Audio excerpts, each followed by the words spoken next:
May matandang kasabihan sa mga probinsya na kapag ang isang estudyante graduating na, magiging lapitin daw ito ng disgrasya at kapahamakan.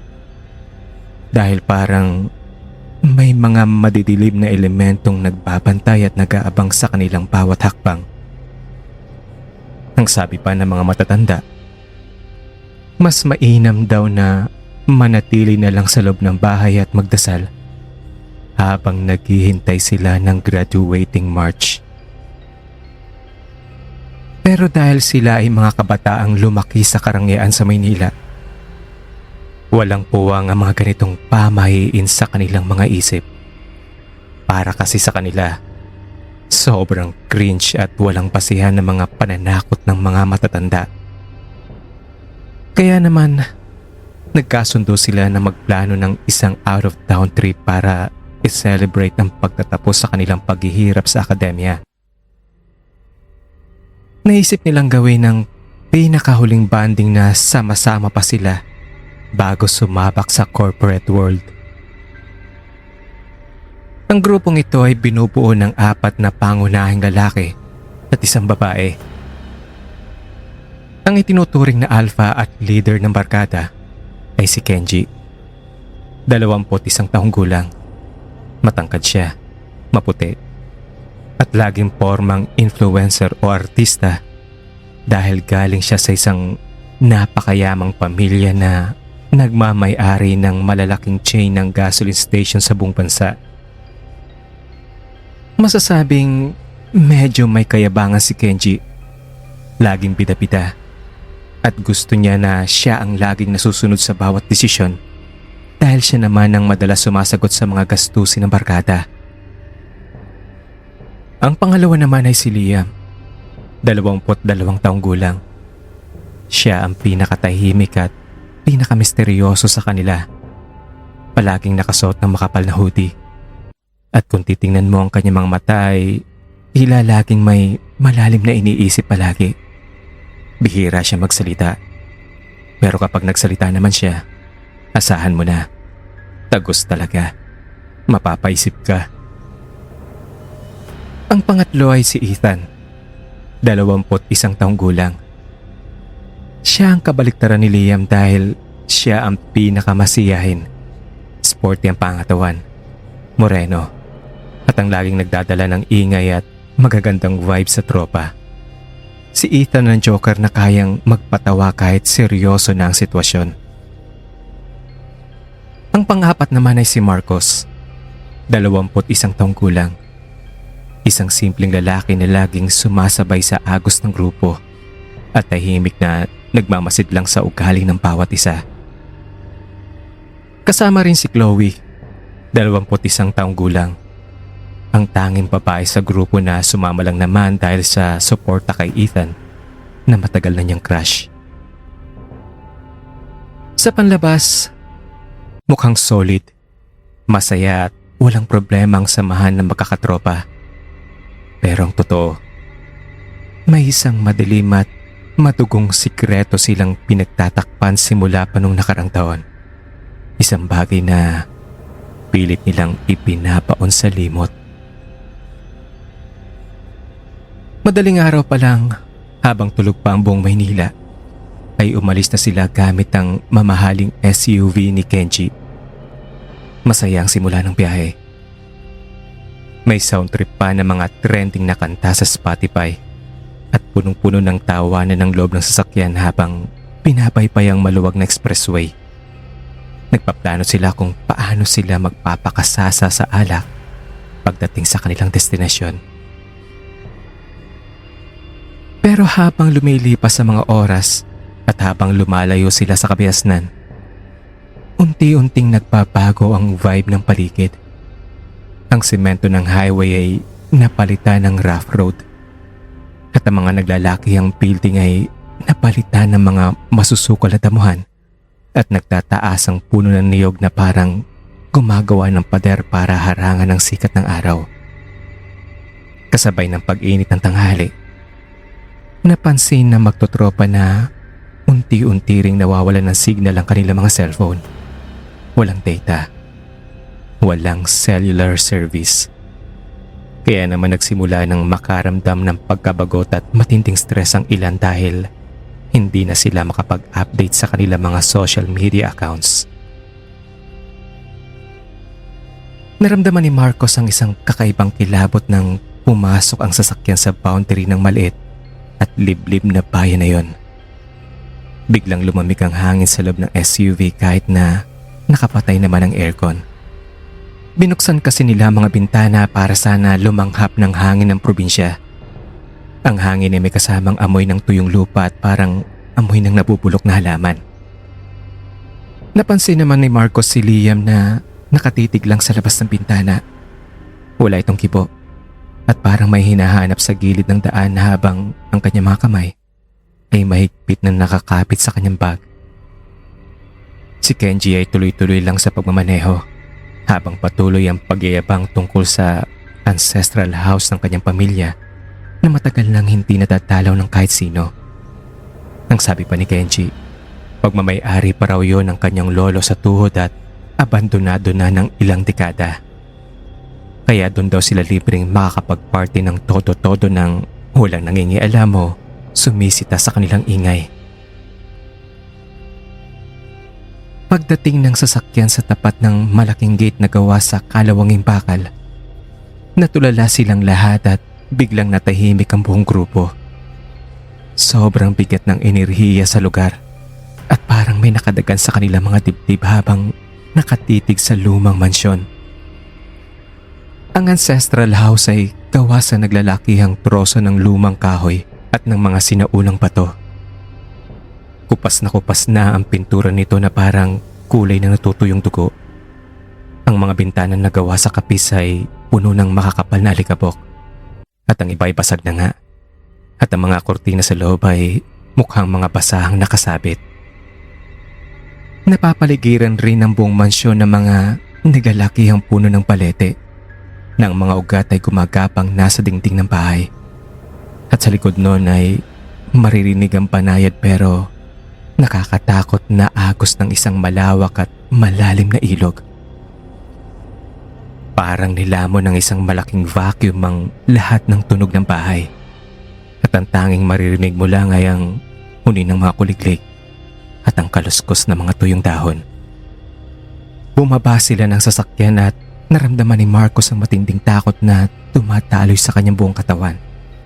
Na tila ba sinasabi ng kanyang utak na kailangan na nilang bumalik agad sa Maynila. Nilapitan ni Kenji ang malaking pintuan na gawa sa nara at ipinasok ang isang lumang susi. Dumaing ng pagkalakas-lakas ang pinto dahil sa kalawang na mga bisagra nito nung itulak niya ito pabalik. Pagpasok ng magkakatropa sa loob, sumalubong sa kanila ang isang masangsang na amoy ng lumang papel, matinding amag at ang mga patay na daga. May mga lumang larawan din na mga ninuno ni Kenji na nakasabit sa may sala. Ang mga mukha sa larawan ay seryoso. Walang mababanag ng ngiti.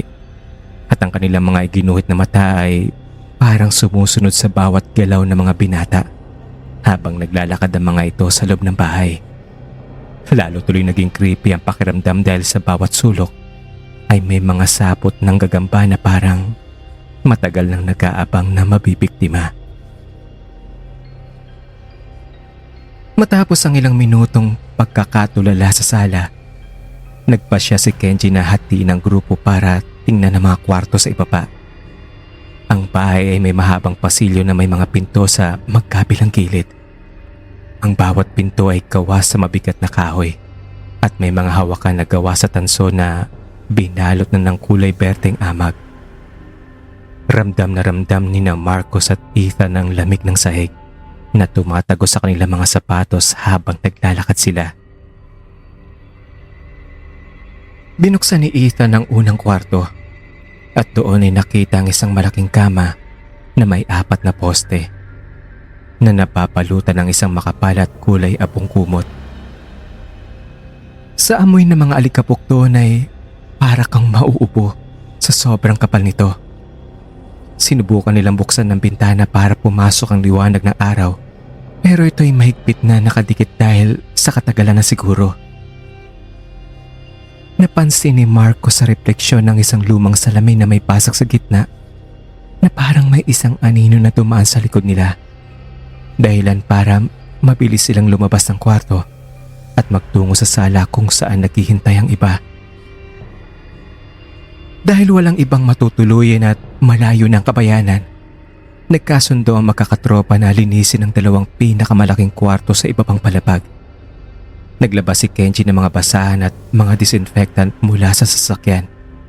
Si Ethan naman, sa kabila ng kanyang takot, ay sinubukang magpatawa sa pamamagitan ng paggaya sa mga poses ng mga karakter sa nakakatakot na palabas. Pero walang natawa dahil siguro sa bigat ng pakiramdam sa loob ng mansyon na iyon. Habang nagwawali si Marcos, napansin niya mga kakaibang kaskas sa sahig ng kahoy. Na tila ba may mabigat na bagay na madalas kinakaladkad patungo sa direksyon ng kusina. Si Liam naman ay tahimik lang na nagpupunas ng mga bintana. Wala itong kibo at parang lumilipad ang isip. Si Chloe naman ay nakaupo lang sa may isang malinis na upuan. Yakap ang kanyang mga binti at panay ang reklamo sa amoy ng lugar. Lumipas ang hapon na puno ng pagod at hindi maipaliwanag na kaba ang bawat isa. Nang sumapit na ang 7:00 ng gabi, tuluyan ang naglawang sikat ng araw at pinalitan ito ng isang makapal na kadiliman. Dahil walang kuryente sa buong lugar, nagsindi si Kenji ng mga dalang emergency lights. Habang si Ethan naman ay naghanap ng mga kandila na nahanap niya sa kusina at nakakita ng ilang piraso ng makakapal na kandilang kulay pula. Ang liwanag na nagmumula sa mga kandila ay lumikha ng mga mahaba at sumasayaw na anino sa mga dingding ng bahay. Ang bawat tunog mula sa labas, ang huni ng mga kwago, ang pagkaluskos ng mga dahon ng puno ng palete at ang agos ng ilog ay tila mas lalong lumakas at lumapit sa mansyon. Nagtipon-tipon sila sa sala para kumain ng mga dalang pagkain. Walang gaanong nag-uusap. Ang lahat ay nakafocus lang sa kanilang mga pagkain. Pero ang totoo, ang bawat isa sa kanila ay nakikiramdam sa mga kakaibang tunog na nagmumula sa itaas na palapag ng bahay. Nang matapos silang kumain, napansin ni Marcos na si Liam ay muling tumayo at lumabas ng bahay. Nagtaka siya dahil gabi na at sobrang dilim sa labas. Lumapit si Marcos sa bintana ng kusina na nakaharap sa likod ng bahay at sa ilog. At doon, sa ilalim ng malamlam na liwanag ng buwan na nagsisimula ng sumikat nun, nakita niya si Liam na nakatayo lang sa may pampang. Nakatitig lang si Liam sa itim na tubig ng ilog. Tuwid ang katawan at parang isang statwa. Walang kahit anong galaw mula sa kanya ng halos 5 minuto. Sinubukan ni Marcos na tawagin si Liam mula sa bintana at dahang-dahang lumingon si Liam. Ang mukha niya na tinatamaan ng liwanag ng buwan ay walang kahit anong emosyon. Blankong-blanko ito. Tumango lang si Liam at dahan-dahang naglakad pabalik sa loob ng bahay. Pero ang kanyang mga basang bakas ng paa sa sahig ay nag-iwan ng kakaibang amoy ng lumot. Dahil na rin siguro sa matinding takot at sa bigat ng hangin sa loob ng bahay na parang sumasakal na nga sa kanila, nagmungkahi si Kenji na sa labas na lang sila sa malawak na bakuran magpalipas ng gabi. Sumang-ayon naman ang lahat dahil ayaw na rin nilang manatili sa loob ng madilim na mansyon. Nagdala sila ng mga troso na nakita sa gilid ng bakuran at inayos ito sa isang bilog. Naglabas naman si Kenji ng mga mamahaling alak at nagsimula na nga silang uminom.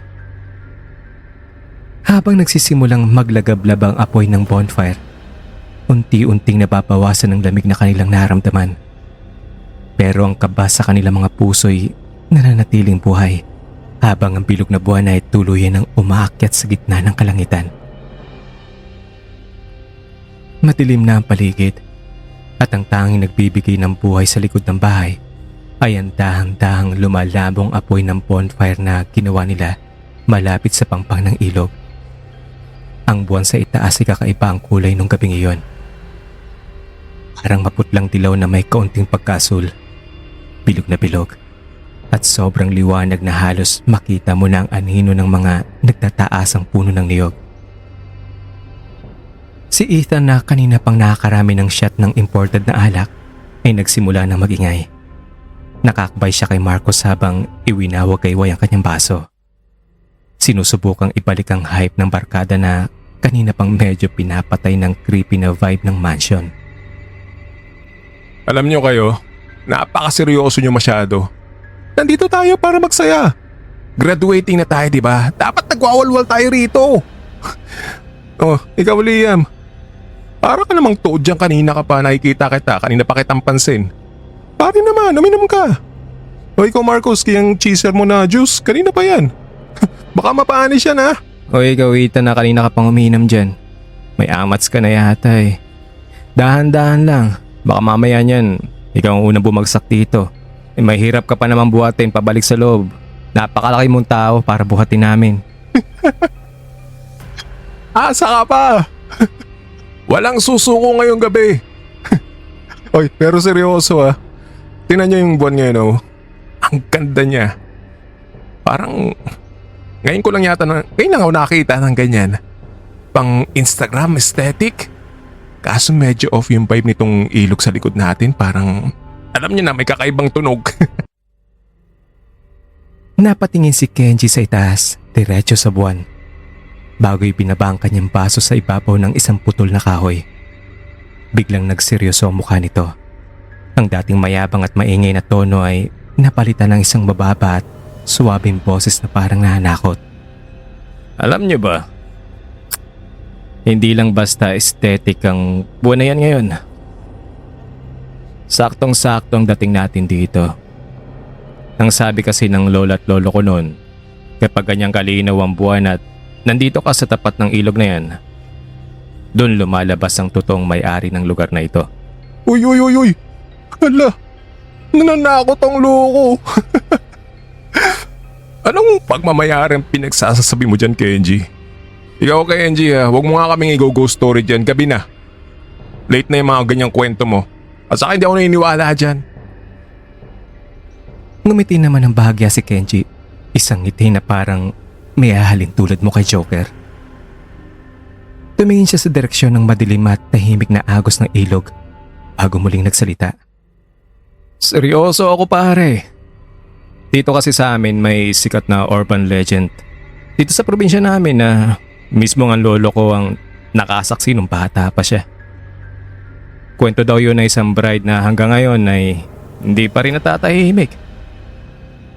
Well, nung unang panahon daw, may isang babae dito na halos mabaliw sa pagmamahal sa jowa niya. Sobrang yaman daw ng pamilya ng babae. Pero yung lalaki, masasabi nating kasama sa mga dukha lang. Dumating ang araw ng kasal nila. Suot ng babae ang pinakamagandang puting pangkasal. Nakatayo na siya sa harap ng altar. Pero lumipas daw ang ilang oras. Hindi sumipot ang lalaki. Oh, tapos iniwan. Literal na nag-ghosting bago ang kasal. Uy, ang saklap naman nun.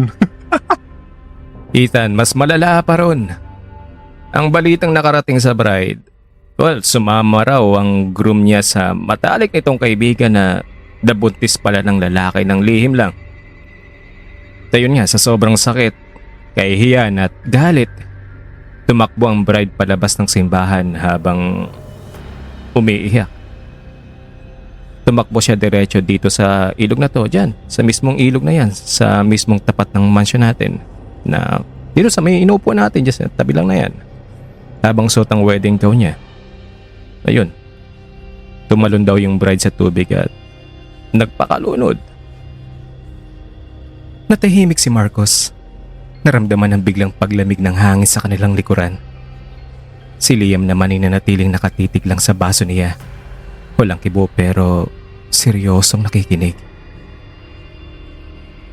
Pero alam niyo ba kung ano ang pinakamasakit na plot twist doon sa kwento na yon? Hindi totoo ang balitang sumama ang lalaki sa iba. Ang totoo, ang mga magulang ng bride ang nagplano ng lahat dahil kwento-kwento na ayaw daw nila sa mahirap na yon, na hindi daw bagay sa anak nila. Kaya ang ginawa, ipinadakip nila ang groom sa mga bayarang tauhan. Dinila sa liblib na bahagi ng bundok at doon ipinalibing ng buhay habang nakagapos. Pero ito pa ha, ang ginawa daw ng mga lalaki, siya pa ang pinaghukay. Tapos pagkatapos nun, yun na nga pala ang magiging libingan niya. Di ba masaklap? Seryoso ba talaga yan, Kenji? So, hindi nalaman ng babae ng bride ang nangyari sa jowa niya? Hindi talaga. Yan, nakikita niyo ba yung ilog na yan? Yan, pagmasdan niyo yan. Hanggang sa huling hininga ng bride sa ilalim ng tubig na yan. Ang akala niya, trinaydor siya ng lalaki. Kaya naman ang kaluluwa daw niya, nananatiling ligaw at punong-puno ng galit. Sabi pa ng mga matatanda rito, tuwing sasapit daw ang kabilugan ng buwan tulad ngayon. Katulad nitong gabi ngayon. Yung ganyang klase ng buwan. Umaahon daw ang multo ng bride mula sa ilog. Suot pa rin niya ang white wedding gown na maruming-marumi na. Puno ng basang putik at lumot dahil sa matagal na pagkakababad sa ilalim. So, anong ginagawa niya kapag umaahon siya? Ang tanong ni Marcos na hindi napigilang magtanong dahil sa bigat ng atmosfera. Ano pa ba?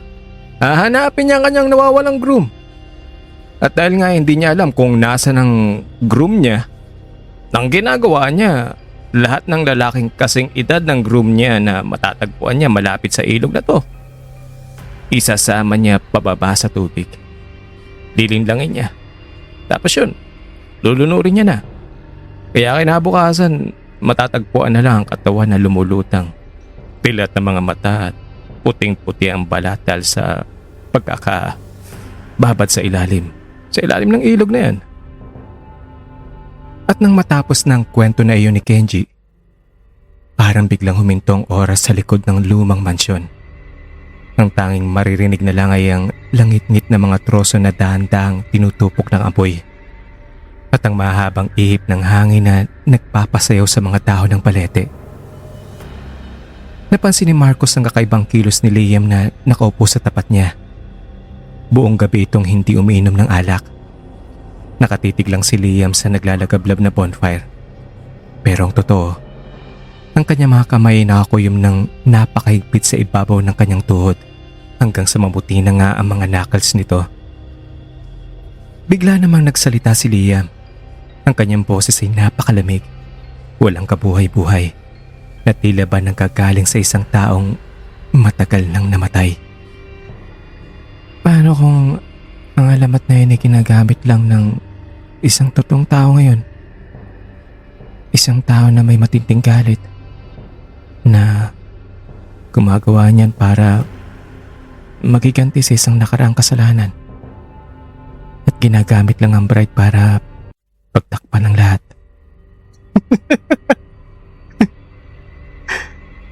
Bro naman, anong pinagsasabi mo dyan? Urban legend nga diba? Ikaw sobrang seryoso mo naman. Para kang hindi nakikipag-inuman sa amin yan. Hindi nga kitang nakitang tumagay, kanina ka pa dyan.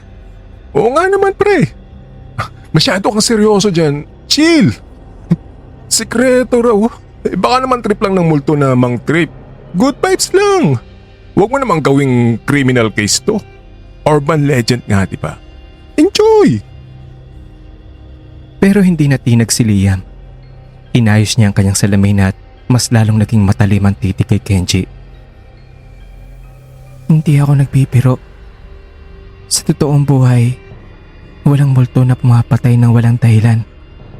At ang mas nakakatakot ay ang mga tao na nagtatago sa likod ng mga kwentong ganyan.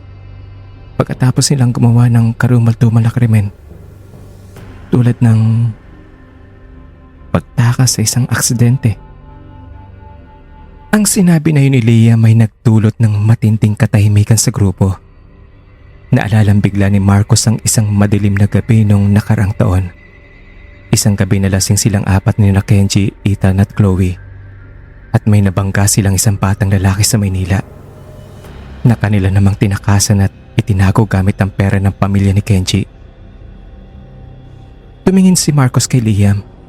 Nagtaka kung may alam ba ito sa kanilang ginawang krimen dahil si Liam lang ang wala sa sasakyan nung gabi ngayon. Nang maghahating gabi na, nagpasya si Kenji na pumasok sa loob ng mansyon para kumuha pa ng dagdag na alak. Medyo pasuray-suray na ito dahil sa kalasingan.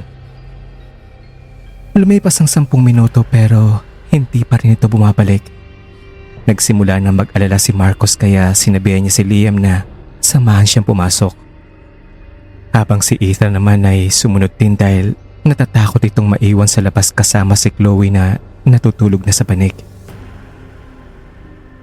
Pagpasok ng 3 binata sa loob ng bahay, narinig nila ang isang malakas na kalabog mula sa itaas na palapag. Mabilis silang umakyat sa hagdanan gamit ang ilaw ng kanilang mga cellphone.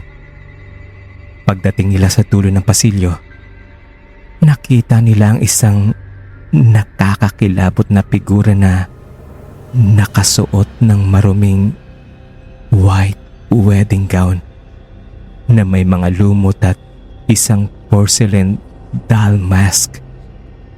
Hawak nito ang isang lubid na nakapulupot sa leg ni Kenji na noon ay nakasabit na sa kisame na halatang wala na itong buhay. Mabilis na tumakbo ang killer patungo sa kabilang dulo ng pasilyo at naglaho sa dilim. Sa matinding shock at panic, nagkanya-kanya ng takbo ang 3 binata. Si Marcos ay nagkulong sa isang kwarto sa ibaba, habang si Liam naman ay nawala sa gitna ng katiliman. Narinig nila ang mabibigat na yabag ng killer na naglalakad sa labas ng pinto, kasabay ng tunog ng pagkaladkad ng itak sa sahig. Matapos ang ilang minutong katahimikan, nagpasya si Marcos na dahan-dahang buksan ng pinto para tingnan kung ligtas na ang paligid. Paglabas niya sa pasilyo, nakita niya si Ethan na dahan-dahang lumalabas mula sa kabilang kwarto. Duguan ang t-shirt at nanginginig ang buong katawan. Lumapit si Ethan kay Marcos at ang mga mata nito ay punong-puno ng luha at matinding takot. Hinawakan ni Ethan ang balikat ni Marcos ng mahigpit at sa isang pabulong at paos na boses, sinabi niya ito. Marcos,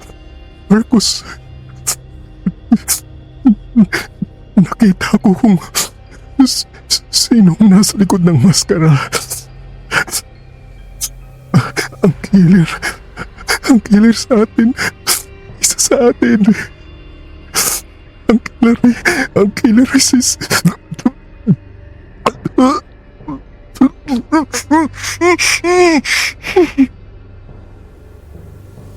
Pero bago pa man mabangkit ni Ethan ang pangalan ng killer, biglang namatay ang ilaw ng cellphone ni Marcos dahil tuluyan na itong nag-shutdown.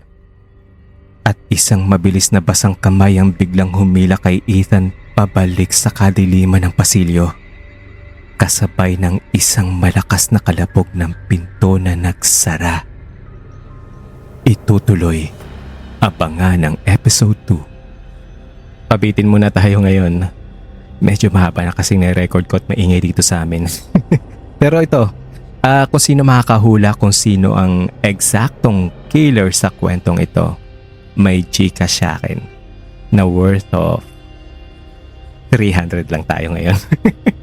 Hindi pa tayo gaanong kalaking kinikita dito sa YouTube, pero kung sino man makakahula ng kung sino man ang eksaktong killer dito sa kwentong ito, may premyo. So hanggang sa susunod na episode, and don't forget to subscribe kung hindi pa kayo nakasubscribe. Support niya rin po yung channel kong ito, ang horror channel ko. And pakilike na rin po yung kwento at paki-on na rin po, pakikalembang na rin yung bell dyan para ma-notify kayo once na-upload ko na ang second part ng kwentong ito at finale ng kwentong ito. And mag-comment na rin kayo, syempre kung sino ang killer. kasi dyan kukunin yung mananalo.